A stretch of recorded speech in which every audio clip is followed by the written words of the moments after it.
né? Eu sei,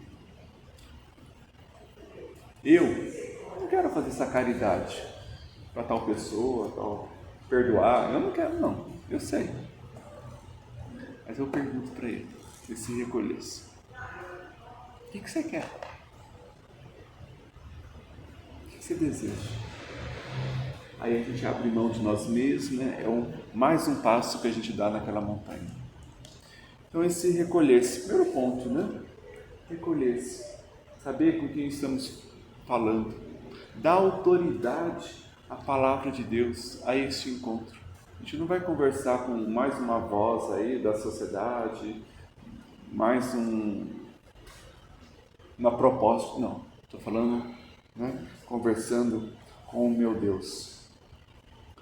Acostumar-se a concentrar-se. Ninguém se concentra do dia para a noite. Ninguém se torna atleta olímpico do dia para a noite. Temos que aprender, gente. Aprender a silenciar. Aprender a controlar os nossos movimentos interiores. É aprender. Não há mágica aqui não. Aprender a se concentrar, a silenciar o coração. Difícil, porque eu paro um pouquinho, já venho, minha mãe me pediu isso, amanhã eu tenho que pagar a conta, depois, não sei quem me disse isso hoje. Temos tudo isso, claro. A gente vai aprendendo. Vai aprendendo, opa, estou pensando, sair do foco de Jesus, deixa eu voltar para Ele.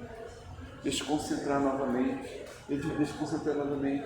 Deixa eu voltar novamente. E ter isso. Deixa eu voltar novamente. Deixa eu voltar novamente. Deixa eu ouvi-lo de novo. Cada vez mais isso vai se tornando consistente nessa caminhada. Aquele menino que está se esforçando hoje para levantar aquele pezinho lá na ginástica, né? Ele vai fazer isso 100 vezes, porque deve ser meio que isso mesmo, né? 100. Semana que vem ele já vai estar tranquilo nisso. Mês que vem ele vai estar nem pensando em pezinho. E às vezes, e a gente também, a gente já vai estar tantas vezes já ter buscado, não, deixa eu voltar, deixa eu voltar para Jesus, deixa eu me concentrar nele novamente, deixa eu deixar meu pai para lá, deixa eu deixar meu trabalho para lá. Eu estou num momento de oração. Que isso vai se tornando virtude. A gente vai. Tem hora que a gente vai ter 10 segundos. Depois a gente vai passar para 15 segundos. Depois a gente vai passar a 1 minuto. E assim por diante. O nosso pezinho, né? O nosso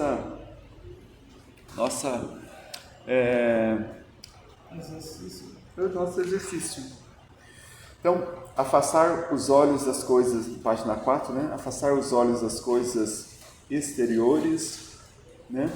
Ou seja, nesse momento de concentração que nós estamos falando aqui, esforçar, né, para não, eu tenho que trabalhar, tenho que pagar a conta. Não, vamos desligar, né? Vamos fechar essa cortina, vamos voltar-se para nós, para aquilo que nós estamos vivendo ali, né? Tudo isso, próximo ponto, em meio ao silêncio, buscando a solidão, essa partilha com Deus, de procurá-lo, de desejá-lo, né? De colocá-lo ali como mais importante naquele momento, né? De busca da sua voz, a gente vai silenciando. Ao silenciar, nesse exercício de silêncio, né? Se coloca, claro, diante de Jesus, diante de nosso Deus, sabendo quem Ele é. Ele é Deus. É a palavra dele que conduz. Nós somos chamados a ouvir a Ele. Aquilo que eu disse, repito, aquilo que eu quero, aquilo que eu acho que Deus deveria fazer, eu sei. Mas Ele tem a liberdade. Ele vai se mostrar. E tomar consciência, né, dessa presença amorosa, desse amigo, desse Deus que se relaciona conosco. Né? Colocá-lo na vida, vê-lo junto, vê-lo próximo. A intimidade, a proximidade. Né? Conversar com Ele. colocar ali nele, naquela situação, naquele momento que estamos vivendo. Tantas vezes trazendo, né, aquilo que estamos passando, mas não para cobrá-lo, não para justificar alguma coisa, mas assim, vendo que eu disse, nessa relação teologal, a presença dele naquela situação. Buscá-lo, conversar com ele, intimidade com o nosso Jesus. Ele é o rosto de Deus, né? Então, isso também, muitas vezes, pode nos ajudar, diz Santa Teresa, através de uma leitura bíblica. Eu gosto muito dessa parte que ela nos ensina,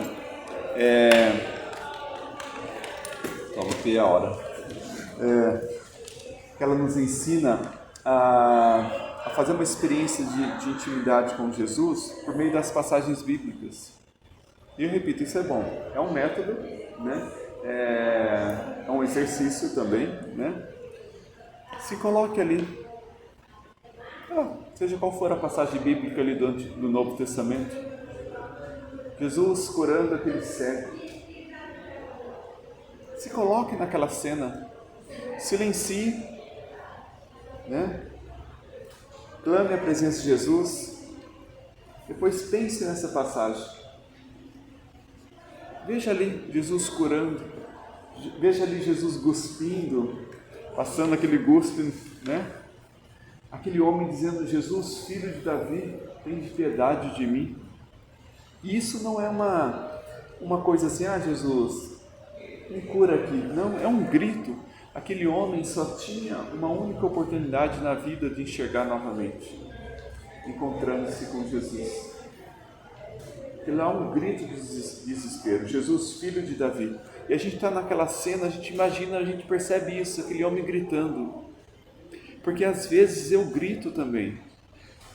Em alguns problemas que eu tenho, que nós temos, não tem remédio. Eu estou brigando com a minha mãe, estou com uma dificuldade assim, assado. Não adianta eu ir na Drogazil. Não existe remédio. Ou eu grito: Jesus, filho de Davi, tem de piedade de mim, ou não me curo. E uma das formas de oração que Teresa coloca é isso: a gente entrar nessa cena, de olhar esse rosto de Jesus, e de ver Ele agindo ali, e pedir que Ele haja na nossa vida.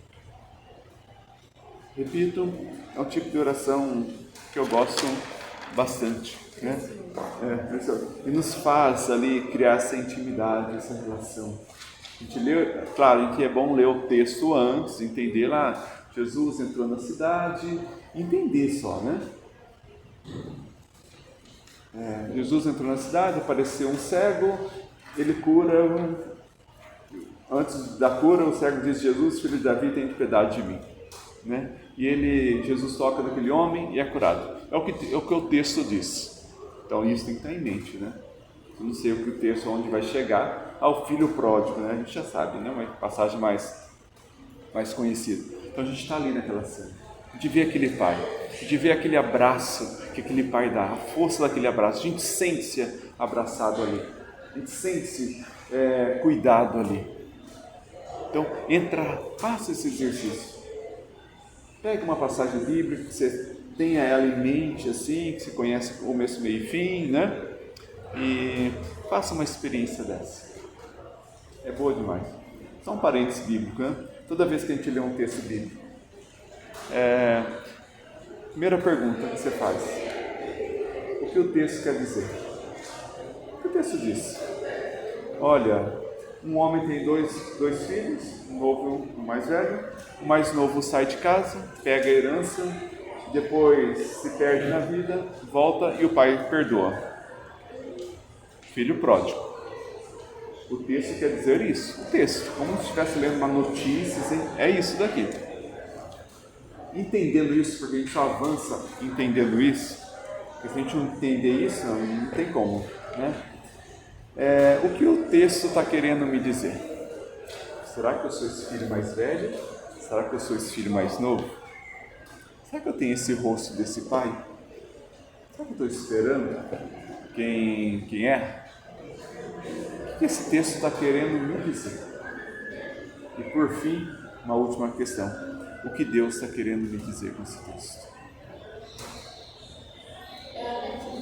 É a leste divina, justamente. Então, quando a gente tem isso em mente, a gente consegue adentrar, né, um pouco mais essa cena que se vê ali junto a Jesus. Número 3, né? Entreter-se coração a coração com Cristo, né? Aqui a pessoa, na metade do primeiro parágrafo, aqui a pessoa não deve preocupar-se com